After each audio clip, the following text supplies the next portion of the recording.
Cette année, le Salon de l'Auto de Montréal se démarque par un nombre important de nouveautés de primeurs canadiennes et nord-américaines.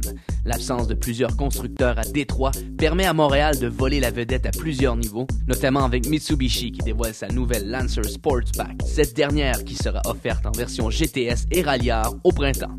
Du côté d'Audi, l'utilitaire compact Q5 est celui qui retire davantage l'attention. Nouveau joueur dans le segment, il est animé par un V6 de 3,6 litres et développe 265 chevaux. Disponible dès le printemps, il viendra notamment rivaliser avec le Mercedes GLK, l'Acura RDX et le Volvo XC60. On se transporte ensuite du côté de BMW qui nous dévoile la 5e génération de son porte-étendard, la série 7, disponible en version 750i et 750li à empattement long. La série 7 franchit actuellement les portes des concessionnaires. Du côté de Buick, l'allure nous revient totalement renouvelée. Elle profite d'une nouvelle architecture partagée avec les berlines Aura et Malibu, ainsi que deux nouveaux V6 de 3 litres et de 3,6 litres à injection directe, produisant respectivement 255 et 280 chevaux. Chevrolet nous présente de son côté la version finale de la sportive Camaro, qui refait surface après 8 ans d'absence. Elle sera proposée en version RS avec moteur V6 de 3,6 litres développant 300 chevaux, ainsi qu'en version SS à moteur V8 de 6,2 litres d'une puissance de 400 chevaux. Toujours dans le domaine du muscle, Ford nous présente une Mustang rafraîchie qui aborde des lignes encore plus agressives. Ces changements mécaniques ne sont que minimes, mais la voiture gagne quelque peu en puissance. On nous présente également chez Ford une nouvelle Fusion qui voit sa famille agrandie par l'arrivée d'une version hybride. Il s'agit du second véhicule à motorisation hybride à être offert du côté de Ford.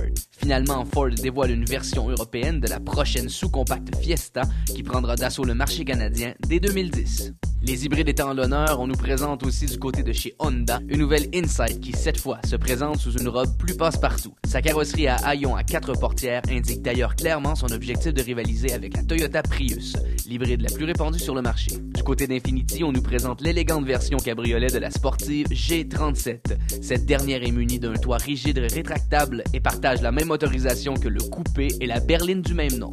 Chez Kia, le Soul est très certainement le modèle qui retient l'attention. En effet, ce dernier sera proposé sous peu chez les concessionnaires et viendra rivaliser avec le Nissan Cube et le Sion XB. Le Soul fait également son entrée en version hybride concept, ce qui constitue pour Montréal une primeur nord-américaine. Lexus nous présente pour leur part la 3e génération de l'utilitaire RX, ainsi que sa déclinaison hybride appelée RX 450H. Comme chez Infiniti avec la G37, on nous présente aussi chez Lexus une version cabriolet à toit rigide de la berline Sport IS, appelée ISC. Ce modèle sera offert dès le printemps chez les concessionnaires. Chez Mazda, c'est la populaire Mazda 3, entièrement renouvelée, qui attire l'attention. Toujours offerte sous forme de berline et de modèle à 5 portières, elle nous revient avec une ligne et des motorisations évolutives. Notons toutefois que Mazda ne proposera pas pour 2010 une version Mazda Speed de la Mazda 3. Mini, qui avait fait fureur l'an dernier avec la Clubman, nous présente cette année la nouvelle génération de son cabriolet Cooper. Pour le moment, elles nous sont offertes en version de base et S à moteur turbo. Une version John Cooper Works devrait faire son apparition éventuellement. Vedette du long métrage Sex and the City, le Mercedes-Benz GLK fait son apparition au Salon de Montréal au moment même où il franchit les portes des concessionnaires. Rival du Audi Q5, du Volvo XC60 et du BMW X3, il propose un moteur V6 de 3,5 litres développant 272 chevaux jumelé à une boîte automatique à 7 rapports et à la traction intégrale 4MATIC. Nissan présente de son côté la fameuse 370Z qui affiche des lignes encore davantage inspirées du modèle original de 1971.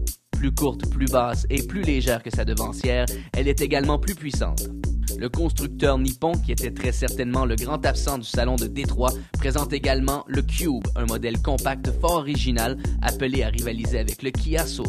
Ce dernier reprend la même motorisation que la Nissan Versa, soit un moteur de 1,8 litres développant 122 chevaux. Du côté de Saturn, on nous présente le View hybride 2 modes qui, par sa technologie plus avancée, devrait finalement permettre à GM de mieux rivaliser avec le Ford Escape, le seul autre utilitaire sport compact à offrir actuellement une motorisation hybride. Chez Toyota, c'est évidemment la Venza qui attire l'attention. Ce véhicule situé à mi-chemin entre une familiale et une utilitaire sport représente une nouvelle approche dans le monde des véhicules multisegments.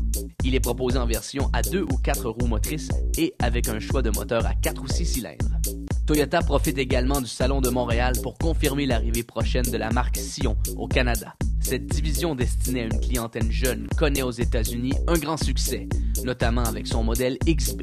Histoire de nous mettre l'eau à la bouche, on nous présente à Montréal le prototype Fuse, un coupé sport très tendance. Finalement, Volvo nous présente un véhicule appelé à devenir le plus populaire de sa gamme, soit l'utilitaire compact XC60. Reprenant la motorisation des modèles XC70 et S80 T6, il affiche un air de famille évident tout en reflétant un côté plus dynamique. Sa commercialisation est prévue d'ici quelques mois.